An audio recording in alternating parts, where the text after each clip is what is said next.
Unang-una,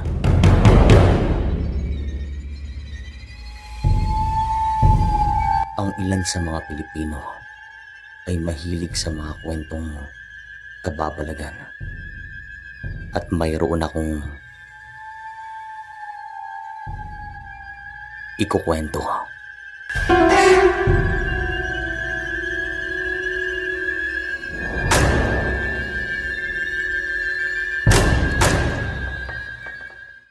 Magandang araw.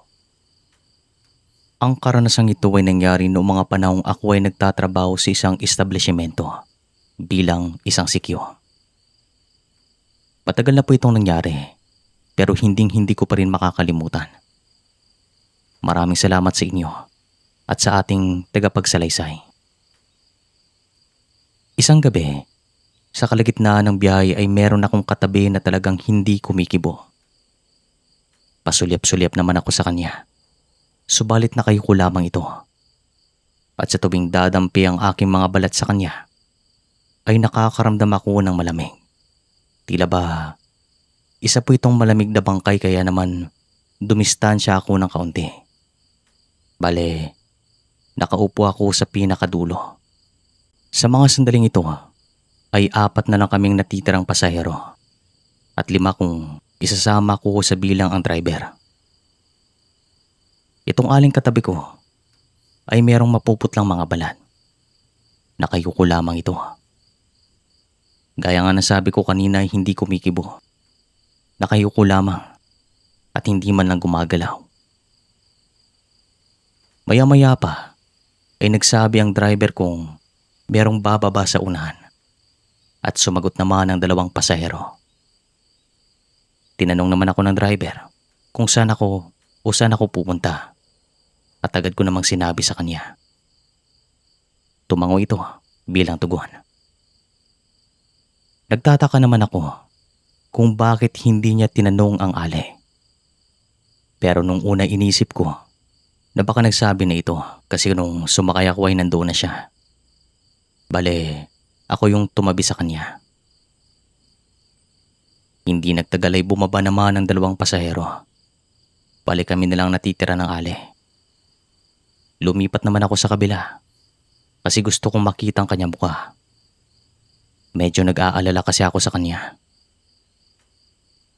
Napansin ko naman ang kanyang mga balat ay talagang maputla at meron pang mga dugo malapit sa kanyang kaliwang tenga. Pinagmasdan ko ito ng mabuti. Mga dungo nga ito. Ale, ayos na po ba kayo? Saan kayo bababa? Tanong ko sa kanya. At walang ano-ano ay nagsimulang tumulo ang mga dugo papunta sa kanyang mga balikat. Ale, ayos na po ba kayo? Tanong ko ulit sa kanya at dahan-dahan siyang tumingin sa akin. Sa lahat ng tingin na aking nakita sa buong buhay ko, sa kanya pala ako natakot. Kakaibang kanyang titig sa akin at sinasabi ng aking sarili na hindi na ito normal. Malalaman naman natin kung merong mali sa mga sitwasyon at ito talaga ang aking naramdaman. Nandito na tayo, iyo. Pasigaw na sabi ng driver, sabay preno at agad naman akong bumaba. Pero sinabihan ko naman ang mamang driver na wag munang umalis kasi meron akong sasabihin sa kanya. Tumango naman ito. Lumapit ako sa kanya at bumulong. Mano, tanungin mo yung ale kung saan siya bababa. Meron po mga dugo sa kanyang ulo. Baka po nauntog po yan at kinakailangang madala sa pinakamalapit na ospital. Pabulong na sabi ko sa driver at agad naman siyang tumingin sa bahagi na kung saan ako nakatingin. Saan? Sinong ale? Nagtatakang tanong niya at labis naman ang aking pagtataka. Yang ale na yan. Sagot ko, sabay turo na kung saan naroroon ang ale. Ha? Wala naman akong nakikita. Pinagtitripan mo yata ako eh. Umuwi ka na, aalis na ako. Sagot ng mamang driver. habang nakangiti sa akin. Naku po, hindi po kita pinagtitripan. Hindi mo ba siya nakikita? Tanong ko pa sa kanya at nakita ko itong napailing.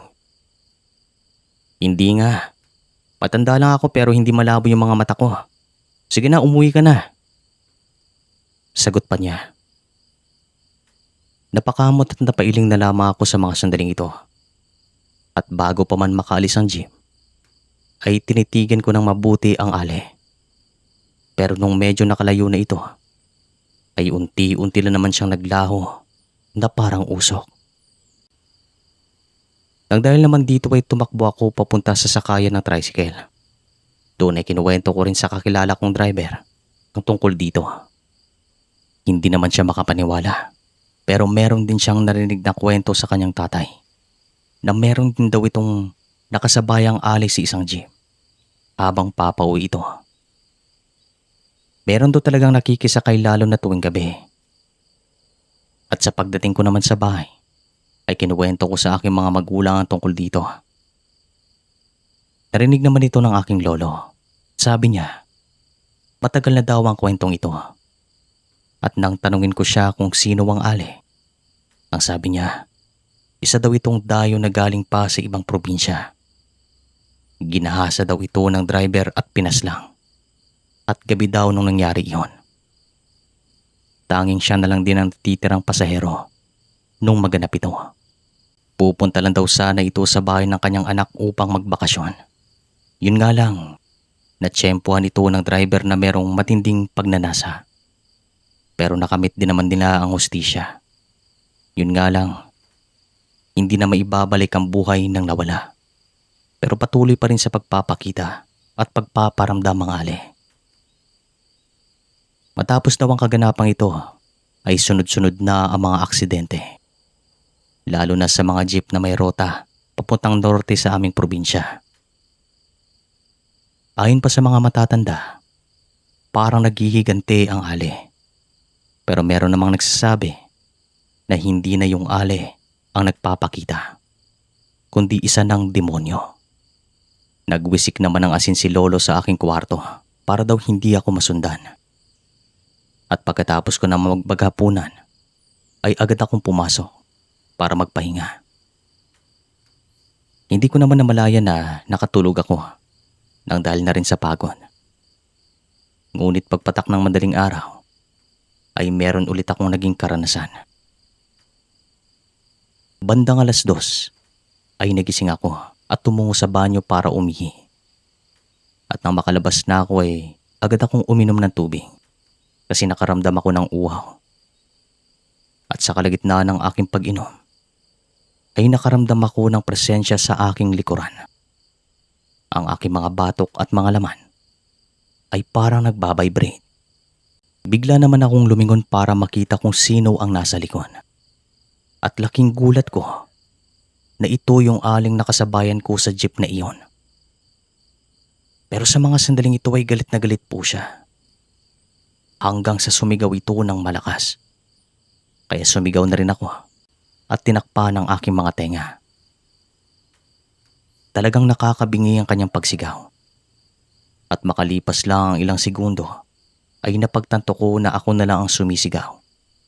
At nang tumingin ako sa bahagi na kung saan ko huli siya nakita, ay wala na ito. Lumabas naman ang aking mga magulang, pati na ang aking mga kapatid at si lolo. Hoy, ano nangyayari sa iyo? Tanong ng aking ate at agad ko namang sinabi sa mga ito kung ano ang aking nasaksihan. Sinasabi ko na nga ba, alam ko na susundan ka niya. Manalangin tayo, ngayon din. Sabi ni lolo at sinimulan namin ang pagdarasal. Pero sa kalagitnaan nito, Sir Chris, ay nakakarinig kami ng mga halakhak sa loob ng aking kwarto. Dito pa namin mas nilakasan ang pagbigkas ng mga dasal. At matapos ang pangatlong dasal, ay dito na kami huminto. Nakiramdam kami at nagmasin. Pero wala na akong nakitang kakaiba. Sabi naman ng aking lolo, mukhang hindi na daw kaluluwa ang nagpapakita sa akin. Magmula sa madaling araw na ito, ay palagi na kami nagwiwisik ng asin sa paligid ng bahay. At bago naman pumatak ang takip silim, ay nagpapausok na kami ng insenso. Pagpatak naman ng 6:00 ng umaga, ay sama-sama silang nagdadasal. Gabi na kasi ako umuwi, kaya hindi ako nakakasama sa mga ito. Pero bago naman ako matulog ay nagdadasal talaga ako, nang sa ganun ay mailayaw ako sa mga ganitong klaseng nilalang. Itong susunod na karanasan ko naman, Sir Chris, ay nangyari nung mga panahong meron akong motorsiklo. Isa pa rin po akong sikyo nung time na to. At doon pa rin ako nagtatrabaho sa establishmentong iyon. Isang gabi habang binabaybay ko ang madilim na daan, ay meron akong nakitang matanda na pumara sa di kalayuan. Nahagip siya ng ilaw ng aking motorsiklo. Kaya naman agad akong huminto sa kanyang harapan. Kasi mukhang humihingi po ito ng tulong. "Magandang gabi po. Kailangan niyo po ba ng masasakyan?" Tanong ko sa kanya. Gusto ko lang namang tumulong kasi nga naranasan ko rin na wala talagang masasakyan at ilang oras ako naghintay. "Ay oo, iyo. Walang dumadaang jeep. Pwede ba akong makisakay?" Tanong niya. At hindi ako nag-alinlangan na tumango. "Oo naman po. Saan po ba kayo umuwi?" Tanong ko pa sa kanya. Binanggit naman niya ang pangalan ng kanilang baryo at hindi ko naman napigilan ng mapailing. Kasi mas malayo pa ito kaysa sa baryo namin. Hindi ko talaga akalain na doon siya nakatira. "Naku, nakatira pala kayo sa bundok na yon. Pero sige po. Ako na pong bahala sa inyo." Sagot ko naman sa kanya. "Sigurado ka ba, iyo? Magbabayad na lamang ako sa iyo, iyo." Sagot pa niya. Sige po. Kahit panggas lang po. Ang layo po kasi." Sabi ko naman sabay ngiti at tumango naman siya bilang tugon. Makalipas nga ang mahigit kalahating oras na biyahe, ay narating namin ang kanilang bayan. Mula doon ay itinuro niya sa akin ang daan papunta sa kanilang baryo. Talagang malayo. Siguro mga 2 kilometro ang aming binyahe bago makarating doon. Masukal at madilim ang kanilang daan. Wala man lang mga street light o anumang ilaw. Pagkarating namin sa kanilang bukana, ay bumaba ito at nagpasalamat. Meron naman siyang inabot na pera. Tinanggap ko naman kasi kinakailangan ring mapalitan ang gas na ginamit ko papunta doon. Wala rin kasi akong ekstrang pera sa mga panahong ito, kaya wala akong choice. "Sige na iyo, maraming salamat. Mag-iingat ka dyan." Sabi ng matanda. "Sige po, kayo rin." Sagot ko naman. Habang naglalakad dito papalayo sa akin ay meron akong nakitang isang paris na mga mata sa gilid ng mga talahim. Namumula ang mga ito. Tinitigan ko yun ng mabuti at napagtanto ko na parang isa itong dambuhalang pusa. Nang dahil dito ay agad kong pinaandar ang aking motorsiklo. Pero nahirapan ako. Tinawag ko yung matanda. La, sandali lang." At nakita ko siyang lumingon. "Ano yun, iyo?" Tanong niya. At patingin-tingin ako sa gilid ng talahiban. At nakikita ko pa rin ang mga namumulang mga mata. "Bumalik po muna kayo dito." Pasigaw na sabi ko sa matanda. At naglakad naman siya pabalik sa aking kinaroroonan. "Ano yun, iyo?" Tanong niya. At agad naman akong tumingin sa gilid ng talahiban. Pero wala na doon ang dambuhalang pusa. "Ela, meron po kasi akong nakita. Diyan sa bahagi na yan."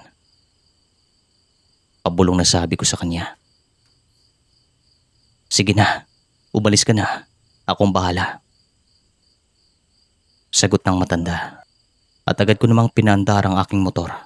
At nagulat naman ako kasi isang padyak lang ay umandar kaagad. Kaya naman pinaharurot ko ito at nagpaalam sa matanda. Nagulat ako dun ah. Ang laki naman ng pusang yon. Hindi pang karaniwan. Sabi ko naman habang bumabiyahe.